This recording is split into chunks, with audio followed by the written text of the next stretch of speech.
നമ്മൾ കഠിനമായിട്ടുള്ള ഒരു ജോലിക്ക് ശേഷം അല്ലെങ്കിൽ ഒരു ലോങ് ട്രിപ്പിനൊക്കെ ശേഷം നമ്മൾ പറയാറുണ്ട് തിരിച്ചെത്തി കഴിഞ്ഞാൽ ഞാൻ ആകെ തളർന്നു, അയ്യോ ഇനി എനിക്ക് വയ്യ, ഒരടി നടക്കാൻ വയ്യ, എൻ്റെ ഊർജം കംപ്ലീറ്റ് പോയി എന്നൊക്കെ പറയാറില്ലേ.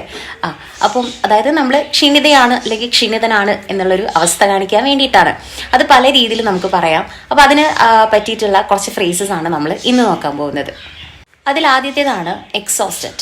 എക്സോസ്റ്റഡ് എന്ന് പറഞ്ഞാൽ അത് ഉദ്ദേശിക്കുന്നത് എന്താ, ഞാൻ കംപ്ലീറ്റ്ലി തകർന്നു എന്നുള്ളൊരവസ്ഥ തന്നെയാണ് കാണിക്കുന്നത്. കംപ്ലീറ്റ്ലി ടയേർഡാണ്, അതാണ് exhausted.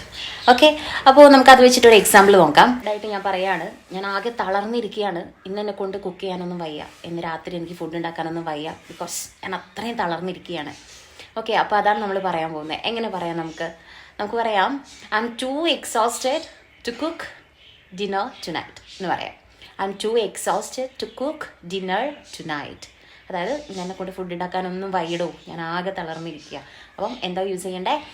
I am too exhausted to cook dinner tonight. അതുപോലെ നമ്മൾ പറയാറുണ്ട്, അയ്യോ ആകെ ഒരു പരുവമായി എന്ന് പറയാറുണ്ട്. പരുവം ഇല്ലേ, നമ്മുടെ ഒരു നാടൻ ഭാഷയിലൊക്കെ പറയുകയാണെങ്കിൽ നമ്മൾ പറയാറുണ്ട്, ഞാനൊരു പരുവായിടോ, ഇനി എന്നെ കൊണ്ട് വയ്യടോ എന്ന് പറയാറുണ്ട്. അപ്പോൾ നമുക്ക് പിന്നെ യൂസ് ചെയ്യാം, എന്താണ് ഈ സെയിം മീനിങ് ആണ് കേട്ടോ. തളർന്ന് എന്താ പറയുക, അങ്ങനെ ഒരു അവസ്ഥയിലായി എന്നുള്ളൊരർത്ഥം തന്നെയാണ്. നമുക്ക് അതിനെ യൂസ് ചെയ്യാൻ പറ്റുന്നതാണ് വോൺ ഔട്ട്. വോൺ ഔട്ട് അത് നല്ലൊരു ഫ്രേസാണ് കേട്ടോ, വോൺ ഔട്ട്. അതായത് ഞാനൊരു പരുവായിട്ടുണ്ട്. അവളോട് പറയാണ്, നീ ഒരു പരുവായിട്ടുണ്ടല്ലോ, പോയി കുറച്ച് റെസ്റ്റ് എടുക്കുന്നു പറയാണ്. നീ ആകെ ഒരു പരുവായിട്ടുണ്ടല്ലോ. അപ്പോൾ നമുക്ക് എങ്ങനെ പറയാം? You look worn out, you look worn out, go and get some rest എന്ന് പറയാം. Go and get some rest, അല്ലെങ്കിൽ എന്താ, you should get some rest എന്ന് പറയാം. ഓക്കെ, അപ്പോൾ നമുക്ക് രണ്ട് ഫ്രേസ് കിട്ടി കേട്ടോ, രണ്ട് ഫ്രേസസ് കിട്ടി. അതൊക്കെയാണ്, ഒന്ന് നമുക്ക് എക്സോസ്റ്റഡ് പറയാം, ഒന്ന് നമുക്ക് വോൺ ഔട്ട് പറയാം. അതുപോലെ ഇപ്പോൾ നമ്മൾ പറയാറുള്ള ഒരു പ്രയോഗമാണ്, എൻ്റെ ബാറ്ററി തീർന്നടൂ, എൻ്റെ ബാറ്ററി കഴിഞ്ഞു. എന്താ അതിൻ്റെ അർത്ഥം? എൻ്റെ ചാർജ് തീർന്നു, അതായത് എൻ്റെ ഊർജം കംപ്ലീറ്റ് പോയി, അവസാനം ഉണ്ടായിരുന്ന ഒരു തുള്ളി ഊർജം പോലും പോയി എന്ന് പറയുമ്പോൾ നമുക്ക് പറയാം ഡ്രെയിൻഡ് എന്ന് പറയാം. ഡ്രെയിൻഡ് അത് നല്ലൊരു പ്രയോഗമാണ് കേട്ടോ. Drained, I M drained. അതായത് ഇനി ഒരു തുള്ളി ഊർജം, ഒരു തുള്ളി എന്താ പറയുക, ഒരു ജീവസോ ഓജസ്സോ ഒന്നും എൻ്റെ ശരീരത്തിലില്ല എന്നാണ് അതിൻ്റെ അർത്ഥം കേട്ടോ. ഡ്രെയിൻഡ്, ആകെ എന്താ പറയുക, ഒന്നുമില്ലാത്തൊരവസ്ഥ. പറയാം I M drained after that heavy work എന്ന് പറയാം. I M drained after that heavy work. ഇത്രയും കഠിനമായിട്ടുള്ള ആ ഒരു വർക്ക് കാരണം, ഹെവി വർക്ക് കാരണം ഞാൻ ആകെ ഇല്ലാണ്ടായിടോ, തളർന്നിടോ എന്ന് പറയുന്ന ഒരു അർത്ഥമാണ് കേട്ടോ.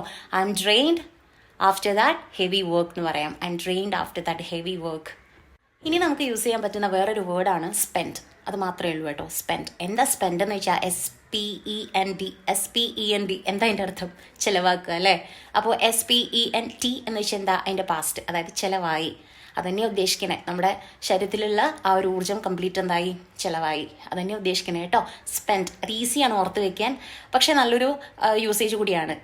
അപ്പോൾ ഐ എം സ്പെൻഡ് എന്ന് പറഞ്ഞാൽ എന്താ അർത്ഥം? ഐ എം സ്പെൻഡ്, എനിക്ക് വയ്യ, ഞാൻ തളർന്നിരിക്കുക എന്ന് തന്നെയാണ് അർത്ഥം കേട്ടോ. ഐ എം സ്പെൻഡ് എന്നും നമുക്ക് യൂസ് ചെയ്യാം. അങ്ങനെയെങ്കിൽ ഞാൻ ആകെ തളർന്നിരിക്കുകയാണോ, നമുക്ക് പിന്നെ സംസാരിക്കാം എന്നെങ്ങനെ പറയും? ഞാൻ ആകെ തളർന്നിരിക്കുകയാണ്, നമുക്ക് പിന്നെ സംസാരിക്കാം.